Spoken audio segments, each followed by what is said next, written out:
иницијативата на Мегдан. Жалиме што не е тука и вашиот против кандидат за заедно да одговорите на некои прашања, како што впрочем беше замислена оваа иницијатива. Меѓутоа, сепак и во интерес на времето, пред се ќе замолам да имате конкретни и кратки одговори, за да можеме да стигнеме да поставиме што е можно повеќе прашања. Нема да должам, ќе почнам веднаш. Ирена Стериовска гласи: како граѓанин, како се чувствувавте дента кога се изгласа амнестијата за дел од обвинетите за настаните од 27 април и што мислите за амнестијата низ призмата на принципите и вредностите на шарената револуција? Наискрено, ја имам посебен однос према тој ден, затоа што бев пратеник и бев еден од оние кои беа нападнати.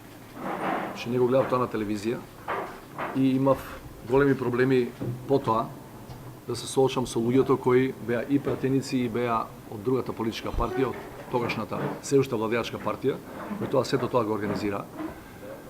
Меѓутоа мораме да разграничиме тука две нивоа. Значи ние не можеме 27 да го гледаме 100% низ правна призма, затоа што стануваше збор и есенцијално за државен удар организиран од тогашната партија на власт која сакаше да спречи мирен трансфер на власта. А потоа знаете да нема тука никакви заобиколувања. Не треба да се лажеме. Знаете дека промената на уставот која требаше да произлезе од Преспанскиот договор, за да новото име важи и во внатрешниот правен поредок, бараше 2/3. Значи во тој момент ние се соочивме со барањето на две добра, чиста правда и отворање на евроатлантските врати. Најголемата дилема, ако сакате да верувате, не мора да верувате, беше кај ние што бевме внатре и кај ние што бевме внатре и особено кои оние мои колеги во тоа време пратеници кои беа на граница на живот и смрт, кои беа најмногу повредени. Кога го видов, ја видов содржината на законот за амнестија, ми олесна. Зашто? Затоа што имаше неколку основи кои исклучуваа луѓе да добијат амнестија, да бидат помилувани, бидејќи влегуваа в групата или на организатори, што не може да се прости, па тама не знам какво добро да е на страна дали влез во ЕУ и во НАТО, луѓе кои носеа оружје во собрание, значи не беа заблудени патриоти кои легле од емоционални некои побуди, да ја бранат Македонија, мислејќи дека таа е загрозена со изборот на Талат Джафери за спикер, и не беа опфатени со тој закон луѓе кои дигнаа самите рака, че учествуваат директно во насилството со оружје или без оружје. Јас мислам дека кога ќе го ставите на страна фактот дали да му дадеме 15 години робија на Крсто Муковски кој отварал врата во собранието, а демонстрантите секако ќе влезе и да не беше тоа отворање на врата, и при тоа не бил организатор, иако беше член на владеачката партија, лично не нападнал никој од колегите пратеници и не носел оружје во парламентарниот дом, и од друга страна имате потреба да направите 2/3 за да го промените уставот, со што дефинитивно на сите нас и сегашни и идни генерации ни се отвараат вратите на развиениот свет. За мене беше јасно како човек кој беше еден од нападнатите дека е подобро тоа да го направиме, отколку да одиме со неселективно казнување и на луѓе кои реално не употребиле насилство, ниту имале намера да организираат употреба на насилство. Што одлука не беше тешка, таа морална дилема постои кај сите што бевме внатре во парламентот, постои ден денеска кај мене, и мислам дека со текот на времето, гледајќи ги овие перспективи во политичка смисла за државата што се отвараат во насока на реализација на нашите стратешки цели, мислам дека тоа во секој случај требаше да биде направено. И ако тоа беше гласано и направено Зоран Заев, кој имаше крвјосана лица, ако тоа во тој период, нема да заборавите, законот за амнестија е гласан со 95 гласа, ни еден против, ни еден воздржан, ако тоа при гласањето го направи Зијадин Села, кој беше на граница на живот и смрт, сигурно тие дилеми кај ни биле уште подлабоки и поголеми. Ако тие тоа го направија, Шекеринска да не ја спомнувам со не знам колку шалови на главата, сите, не само осумината кои ги исклучи од ВМРО, комплетната пратеничка група на ВМРО ДПМН и гласаше за тој закон и затоа е донесен со 95 гласа за, ни еден воздржан, ни еден против. Кај сите нив, дури и кај најтешко повредените, беше повеќе значење имаше тоа да се отворат перспективи за државата, отколку да гониме луѓе кои објективно не направиле лично насилство, ниту организирале насилство против своите колеги и пратеници. Конкретен и пократок. Со одговорите, за да може да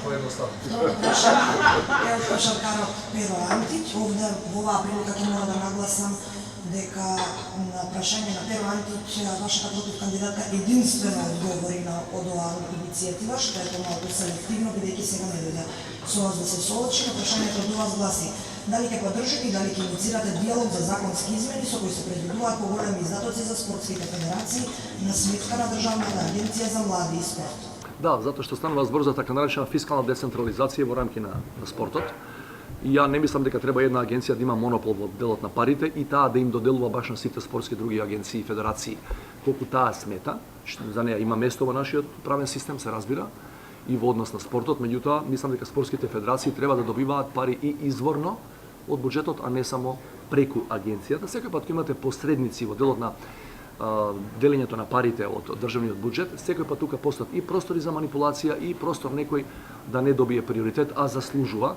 Мислам дека спортските федерации најдобро знаат врз основа на резултативе кои ги имаат постигнувано и ги постигнуваат, колку пари навистина им требаат. Перо Антич е човек кој долги години е во тој спорт, точно знае колку му треба ако стане председател на Кошаркарската федерација.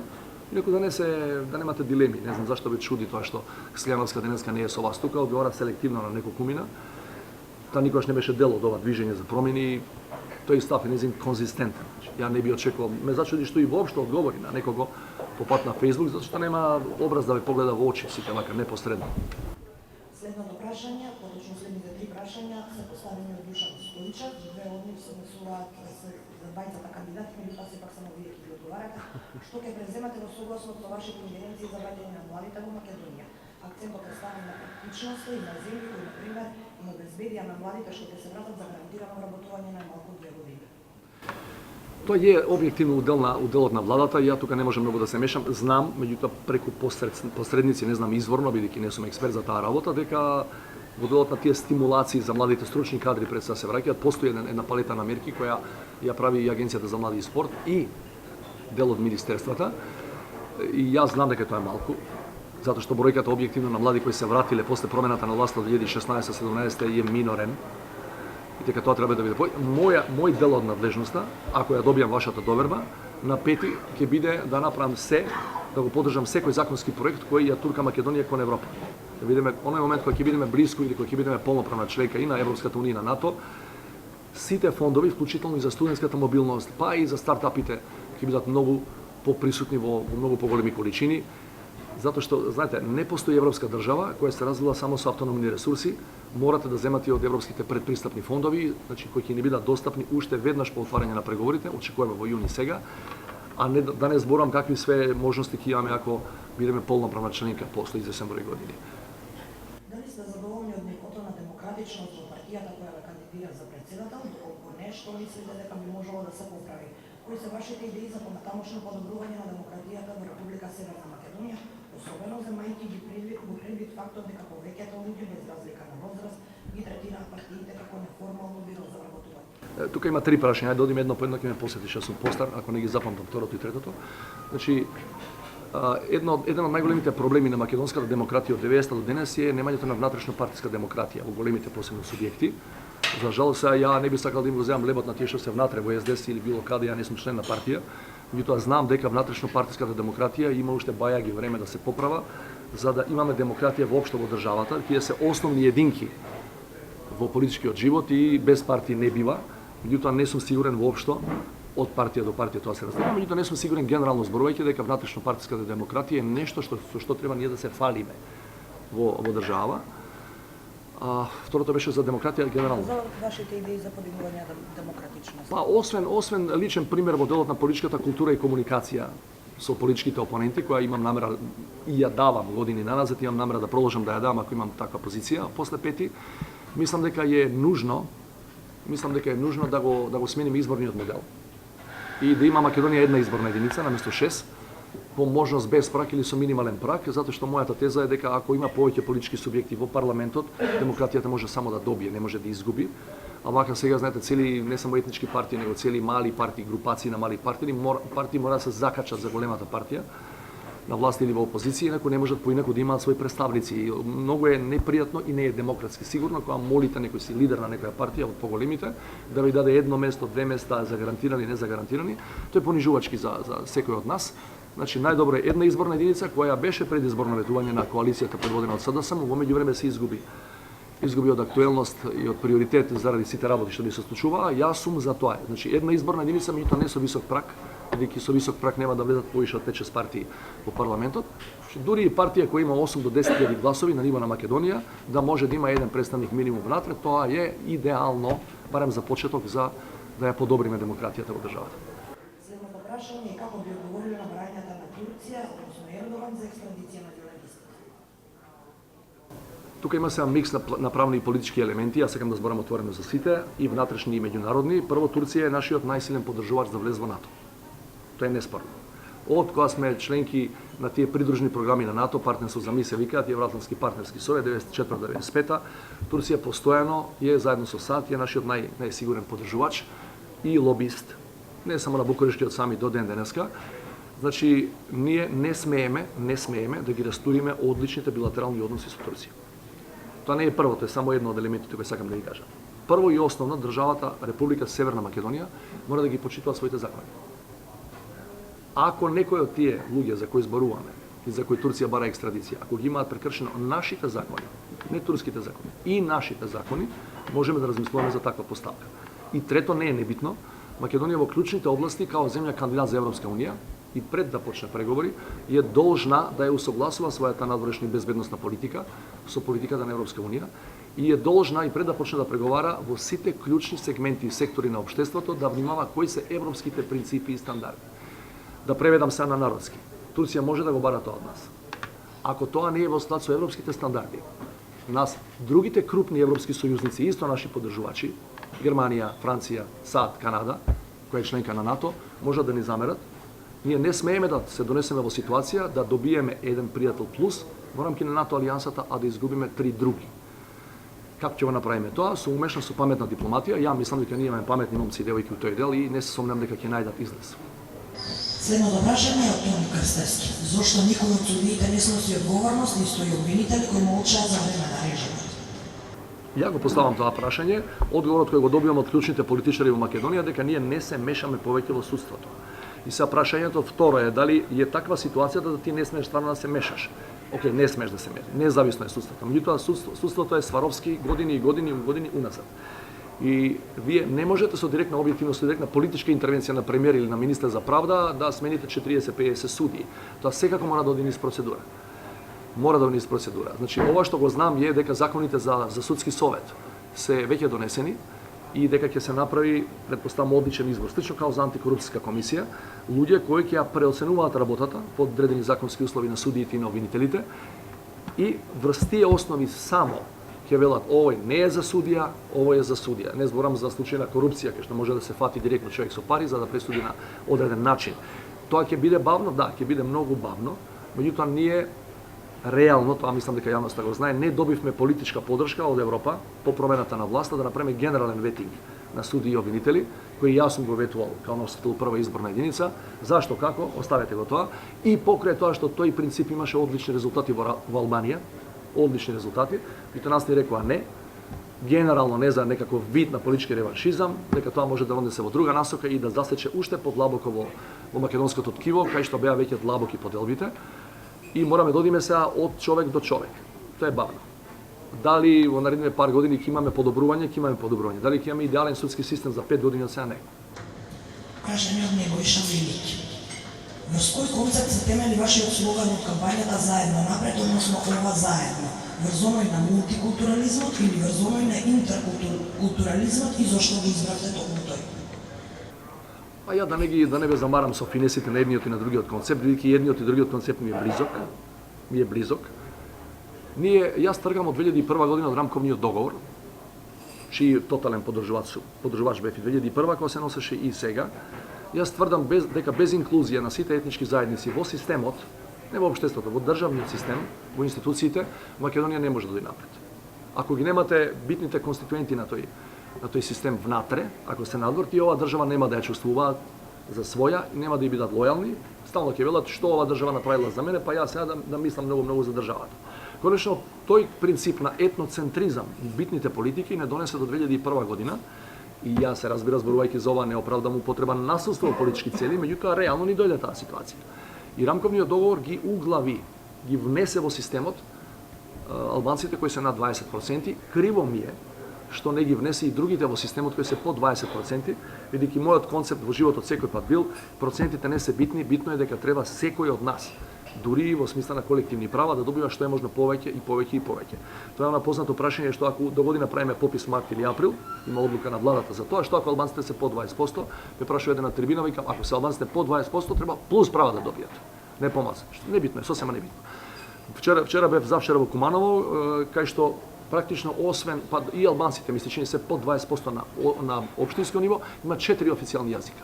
Што е спорно. Никој не губи од тоа што некој ќе добие повеќе права. Знаете кога се губи? Ако некој добива повеќе права, на пример албанецот добива повеќе права, а ја како македонец губам некој права. Тоа ќе имаме конфликт. Меѓутоа ако некој добива повеќе права, а моите права не се чепнати, ја немам проблем со тоа. Значи, затоа мислам дека сите треба да бидеме внатре, бидејќи оската на македонската стабилност е добра меѓуетничка кохабитација. Кој сака нека зборува, дали е тоа повеќе колективизам или се согласувам. Луѓето треба и као име и као презиме и као личности да ги гледаме, но тврдам дека без почитување и на колективните права на етничките заедници ние нема да дотуркаме напред. Прашање од Ивица. Вели прашање за Стево Пендаровски, што секој ден читаше со шарена револуција, дали има храброст да каже за кои нешта не се сложува и е незадоволен од скоро 2-годишното владење на Зоран Заев и СДСМ.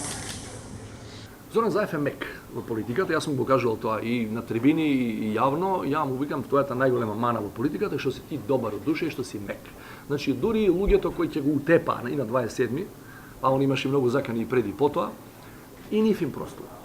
Тоа е просто неверојатно. Ја мислам дека се работи за уникатна политичка и човечка фигура во поновата македонска историја и не се согласувам со тоа. Ја не велам сега да инструментализираш судови, обвинители и тајни служби да им се одмаздуваш, меѓутоа не можеш некој од твоите кој не е добар да не го смениш 2 години. Знаем, имаше еклатантни примери. Не се согласувам со непотизмот. Не се согласувам со тоа што некои чак и градоначалници кои вчера беа избрани година дена не направија мандат, не направија ништо. Ништо. Може да замислите, значи ја, да кажеме, не откривам голема работа, меѓутоа ја за локалните избори, бидејќи сум дел од оваа структура, помагав во едно 10 општини во Македонија, помагав на кандидатите на оваа структура за градоначалници. Дел од нив самите ме вика. За дел од нив спотови снимам. Гласете за тој и тој, бидејќи е подобар од овој другиот. Да не кажем сега и пар скопски општини и така. Углавном добивме. Не велам таму кај што изгубивме, еве кај што добивме, кај што ја може да имам 1 промил поддршка, промил, не процент. Мене не ми се јавуваат за обичен муабет, не да интервенирам таму. Мене не ми крева телефон, тоа е недозволено. Замислите, ако мене не ми крева телефон, како му крева телефон на некој граѓанин од неговата општина?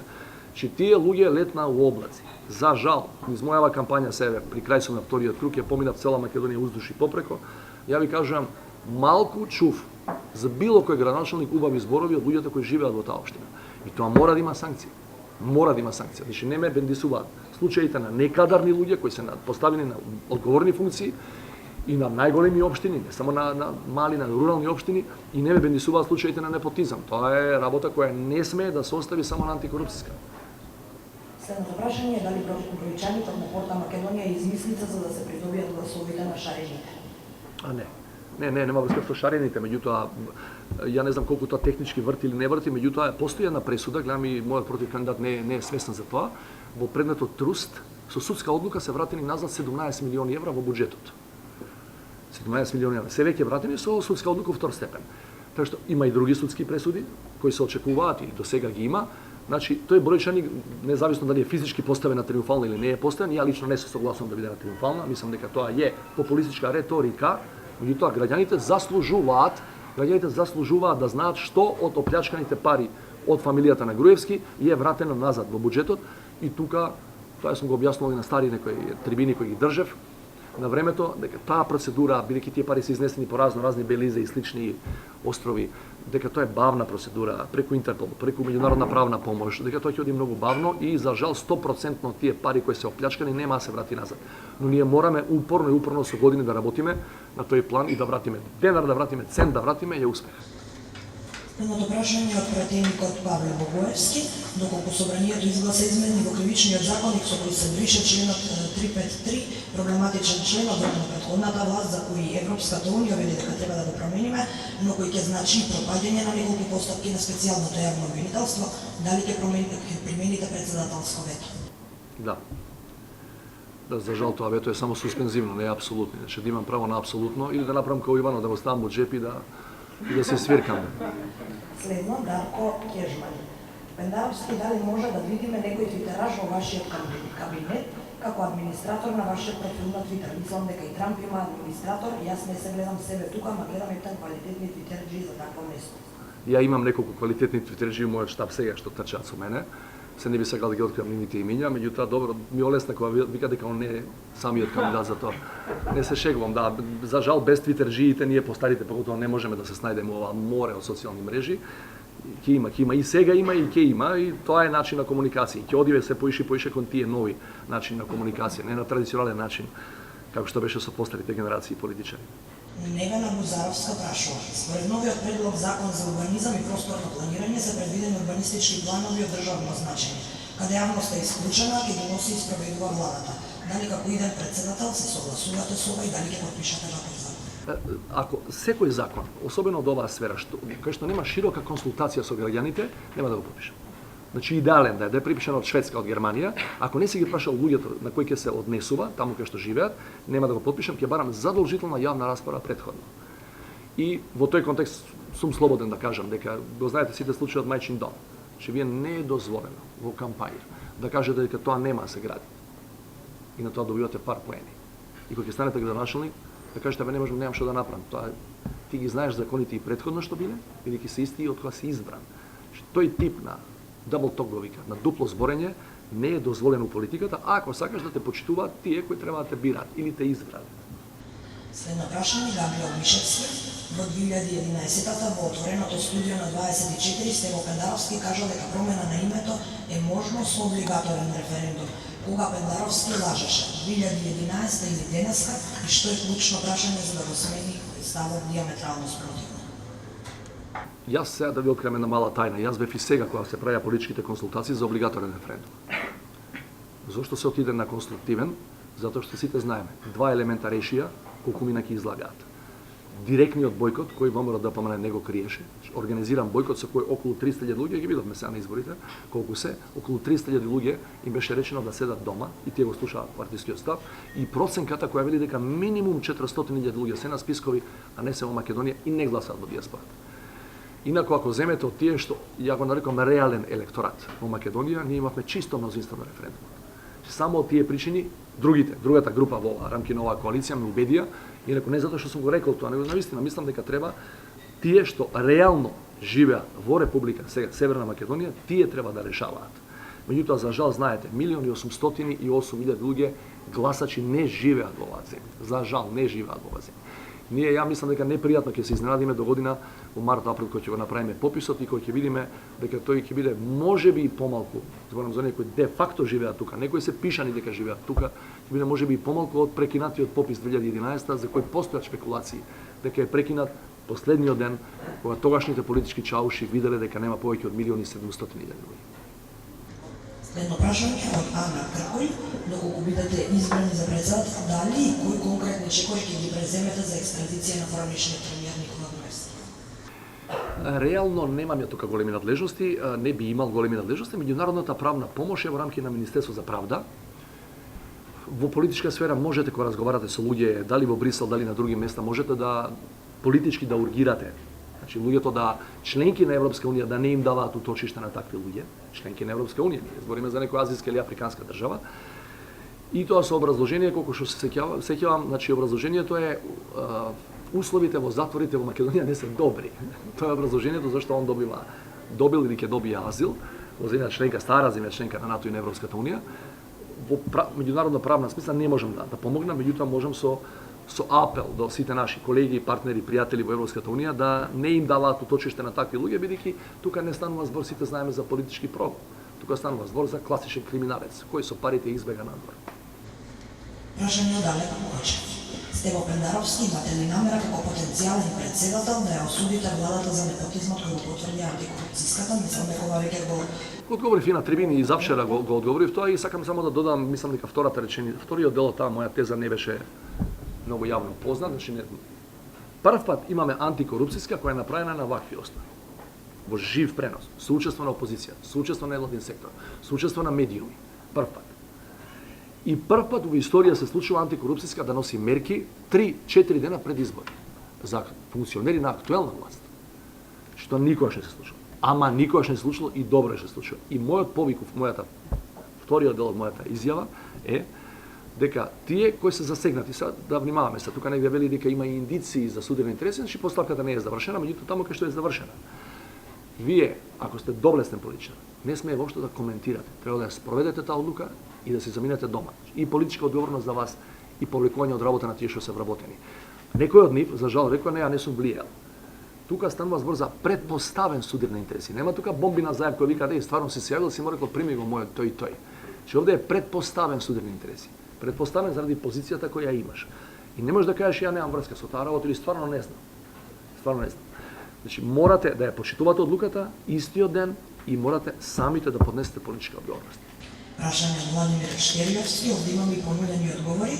Вели професорот, бевте често на уличните протести, практично сте дел од така наречената шарена револуција. Колку проценти сте сигурни дека во вашиот мандат правосудниот систем ќе почне да работи подеднакво за сите граѓани без исклучок? Понудените одговори се помалку од 30%, од 30 до 80, над 80 и 100%. Од 30 до 80. Збориме само за првиот мандат. Прашање од Замир Мехмеди. Дали ако станете председател, ќе инициирате меѓународна истрага за Кумановските настани? За мене ми кажуваа луѓе, ме убедуваа дека тоа според нашиот домашен правен систем не е можно.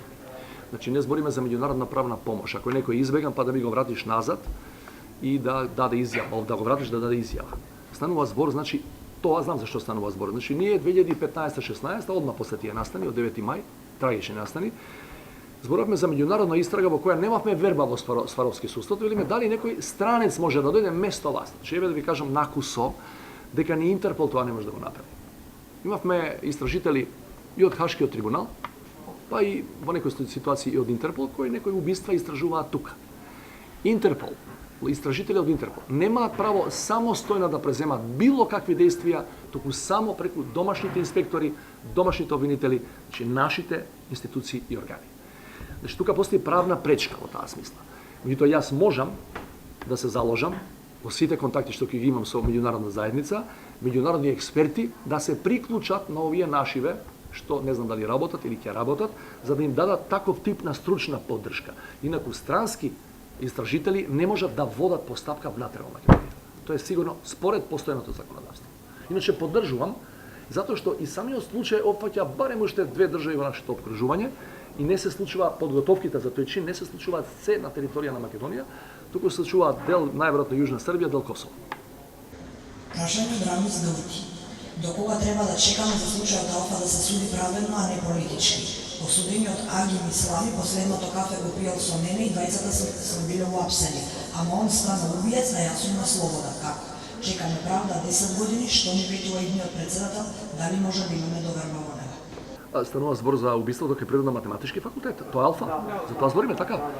Не, сасвим случајно, значи не го знам ова. Јас бев вчера во селото кај што е човекот. Бев на кај Липково, општина Липково. И Опај, мислам дека е баш селото кај што застанавме. И тука, значи, од роднини, не можам, не ги знам деталите на случајот, се разбира, не можам да ветувам ништо, бидејќи не ги знам деталите на случајот, но ми рекоа, негови роднини, ми рекоа дека наводно постои некој нов доказ и тоа е единствен начин да се обнови постапката. Постапка која е правосилно завршена, мислам дека човекот лежи години во затвор, да, може да се обнови само ако излезе нов доказ во меѓувреме кој не бил познат кога е правена првата постапка. Ми рекоа дека наводно има некакви, да не шпекулирам јавно, не ми личи, некакви видео снимки од локацијата кај што е убиството направено и целиот тој напад кај што се случил и дека тоа сака да го приложат и да биде тоа доказ кој ќе обнови од почеток постапката. Значи мораме да бидеме легалисти. Ако е тоа така, низ обновена постапка можеме да разговараме. Неджат Гаджик, што конкретно ќе направат председателските кандидати во врска со декриминализацијата на канабисот и негова употреба или одгледување во домашни услови за медицински потреби за лична потреба на секој поединец граѓанин? Мислам дека ја не сум баш стручњак во тој, но мислам дека за медицински потреби веќе постојат десетина фирми кои тоа го работат. Тоа масло од канабис го легални се, дека регистрирани се. Мене навистина ме изненади веста пред колку имаше пред 2-3 месеци која една наша сограѓанка која се снимаше самата себе си дека на улиците во Скопје дека ужива канабис, дека беше притворена и третирана како не знам каков криминалец. За жал, ние мораме да ги промениме и законите, а не само да чекаме од судската пракса тоа да го третира на поинаков начин. Во целиот демократски свет. Говорам за демократскиот свет. Уживањето или имањето количини на канабис за сопствена употреба, не за дилање на други, не е кривично дело, не е ни прекршок. Значи, видите, овака се објаснуваше кога ја бев студент на правниот факултет. Ако некој има право, ако сака, и да си го одземе својот живот, со самоубиство, што тебе ти е гали дали некој ужива една, друга или трета субстанца? Ако ужива сам, ако дила, ако заработува на тоа е друга работа. Тоа е илегална трговија и така натаму и така. Значи не ми се допаѓа тоа што денеска гледам дека наводно судската пракса од 90% не ги казнува тие луѓе. Но за жал еден да е казнет по тој основ, ако ти е само за себе, за своја употреба, мислам дека е неправедно и треба да се смени легислативата у тој дел. Да и со не, дали вие лично би поддржале легализација? За медицинска употреба? Не. Пазите сега, значи легализација е една работа, декриминализација е друга работа. Значи за декриминализација ако е за своја употреба, да. И легализација за употреба на тоа масло за лечење на многу тешки болести, кај што и експерти и доктори се согласуваат дека има и тоа каков ефект. Прашање од Виолета Ѓорѓиевска, како иден комендант на одбраната на државата, за чиј Cyber Defense систем ќе се залага да се воспостави во областа на cyber security и ИКТ реформите на НАТО и на Европската унија. И во рамки на НАТО, последниве 5-5,5 години cyber безбедноста е поставена на врвот.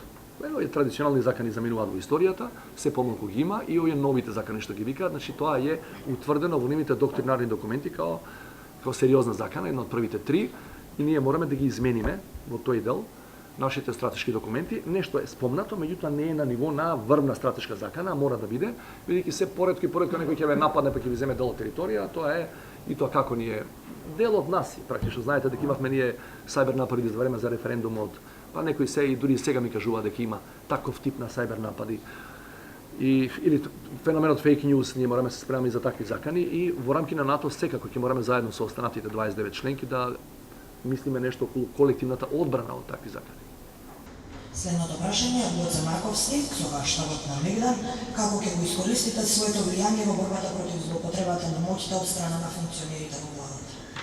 Па ја не можам да бидам ни судија, ни обвинител, меѓутоа можам јавно да ги спомењам тие луѓе, да ги одбележувам, да ги ругам, што се вели, и да кажам дека ова не личи на една демократска држава која сака утре да биде членка на Европската унија.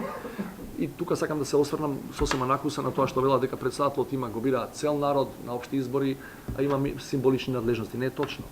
Никој не ми забранува да зборам за што сакам. Се ако имаш образ, ако имаш знаење, ако те знаат како човек со интегритет, педигре, ти можеш да кажеш изборот ако ти тежи, ќе има 5 пати поголемо влијание него 20 закони да донесеш кои никој не ги чита, не ги применува. На прашање на Александар Панајотов, како сметате дека со намалување на буџетските средства за здравството и културата ќе придонесете за подобар живот? Ако се веќе урнисање со приватизација на здравството, уште повеќе ќе се влоши. Видете само како е во Косово. Прашувам за вашиот став по ова прашање и како овие потези ќе ги подобрат состојбите. Морам да бидам искрен, не сум близок до состојбата во здравството. Не знам. Тука немам ни основни индикатори за да судам. Вчера имав средба со група работници во сферата на културата и една господја од нив која работи во една од националните институции во сферата на културата ми рече еден податок кој исто не го знае. Претпоставам дека е точен бидејќи работи. Вели Македонија издвојува многу повеќе од некој од многу држави во Европската унија за култура. Ми спомна 2% издвојува за култура од буџетот. Меѓутоа вели катастрофална е дистрибуцијата на тие средства, оди кај што не треба да оди, не само за плати за тие работи, меѓутоа вели оди кај што не треба да оди, а вистинските културни вредности и институциите кои стварно продуцираат културни вредности по кои се препознаваме пошироко во светот, вели тие воопшто не се поддржани. Значи пари наводно има доволно, вели, само е лоша дистрибуцијата и тоа не враќа до проблемот на непостоење или на мал број на културни менаџери во културата кои тоа ќе знаат да го направат. За жал, партизацијата која беше долги години си го направи своето и ние таму имаме денеска партиски војници на кои им е битно само улебието и да кажа дека се вработени, а немаат поим од областа во која се, па не па да придонесуваат во таа сфера. За жал, немаме повеќе време, сепак требаше да остане време и за прашања од публиката, меѓутоа во интерес на времето поради вашата агента, меѓутоа поради вашето доцнење. Нели имаме време? Ако имаме тогаш може да поставиме. Сакам само да знаете дека ако станете председател на Република Македонија, во првите 100 дена од владење, би сакале да седнете уште еднаш на Мегдан да видите докаде се овие работи. Имаме прашање од новинари. Само коментар околу обвинувањето на вашиот против кандидат. дека ова денеска е дел од вашата PR стратегија и Извини, зашто е обвинување? Кој е обвинување? Обвинувањето од Силјановска, поради тоа и не дојде денеска, дека целата оваа дебата и на Мегдан се дел од вашата PR стратегија. Знаете што, со тоа не ме навредува мене, ги навредува сите овие луѓе. Што овие луѓе исто крвареа. Значи, не може, ја и ми се восхитувам на луѓето што се околу Силјановска, бидејќи не верувам дека тоа е незина креација. Тоа образложение е, колку да се каже нешто, инаку јас се кладем со луѓето од мојот тим дека нема да дојде. Единствен метар, не километар нема поминато по улиците, нема протестирано за ништо. Еве сега пред малце на дебата која снимавме на Канал 5, тамо и подарив книга од затворските денови на Томислав Кежаровски. И реков, за овој човек не сте кажале ништо. Тој е единствен новинар од 30 години уназад, посткомунистичка Македонија, кој е осуден за напишан збор, не за криминал. Та се обида да ми каже дека била на тие протести. Сите ние знаеме, сме биле. Не сме ја виделе господјата. Не треба се убедуваме. Има видео, има се. Значи, од човек кој бил де факто сите овие години адвокат на режимот на фамилијата, вие очекувате сега да каже ја ќе дам со овие луѓе. Па прво не може да ги погледа во очи. Не била со нив. Што внимавајте, ја пред 3 години бев со нив, па морам да ви кажам, да бидам искрен, не ми беше се едно да се соочам со нив, јас сум сега дел од власта. Остате кампањата, јас сум дел од власта, координатор за НАТО, пратеник и ги знам нив и години назад, низ тие борби по улиците, не ми беше се едно да се соочам, зашто знам дека тие се луѓе со интегритет, има да ме решетаат, има да ме прашаат што сакаат. Они викаат другарство, познанство, пријателство, пеќи, да каже ни ти, ова што вика за мене за 100 дена ќе се видиме пак. Ја од сега имам трема за таа среда. Искрено ви кажувам. Иначе не ова другарски ќе ме прашаш, ама ја ќе ти кажам и нема пак идеме на пијачка. Не. Ова јавно се забележува. Значи, да знаете, таа господја беше дел од една посебна номенклатура, професори на правен факултет, дел од тие се во незиниот така наречен приватен штаб, кој никогаш, но никогаш, повторувам, не работеа за интересите на студентите кои ги едуцираа, на децата кои маршираа по улиците, никогаш. Тие луѓе, начело со таа господја, го упропастија професорскиот пленум. Постои снимка која е срам, не само за неа, туку за сите тамо што се околу неа, кога на најголемиот диктатор во историјата на оваа земја му вели, ние немаме ништо против вас. И вие очекувате таа господја да се појави пред овие луѓе. Само сме добро за ако може. Повеќе да. Дали знаете дека Силјановска е дел од срамната аболиција која Ѓорѓе Иванов ја Јас го слушам, ја морам да ви кажам, значи ја го слушам тоа од многу луѓе. Во една дебата ја прашав, таа одрекува како што одрекува за се друго. Меѓутоа јас знам една друга работа. Уште за првиот мандат на Ѓорѓе Иванов, таа беше една од првите подписници за неговата номинација, уште 2009 година. И она што го знам ја, од која доби номинацијата на партискиот конгрес на ВМРО ДПМН, првиот човек со кој утредента прошета по улиците на Охрид беше истиот тој човек.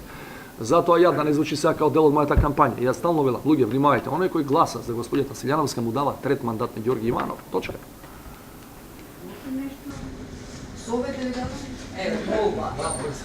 Како човек кој што се залага за имплементација на ЕУ стандарди во сајберната сигурност, кој што човек што работел заедно со тимот на државните институции за креирање на стратегијата, како станете председател на државата, го молам да ставите шефа во зборава, иако тој е променена власта, истата да се имплементира.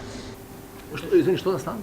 Шефа на шефа да ја чувате, затоа што многу труд е внесено внатре. Прилично демократски За жал ќе мора да завршиме. Не. Вас ви честитам на храброста што се соочите со иницијата на Мегдан, уште еднаш ќе потенцирам. Жално е што вашиот против кандидат не покажа доволно демократична волја за да дојде. Секако има уште еден ден до молкот, така што во наредните 24 часа секако дека и професорката Гордана Силјановска ќе добие и има отворена можност да одговара на овие прашања, а со вас се гледаме веројатно 100 дена подоцна. Благодарам.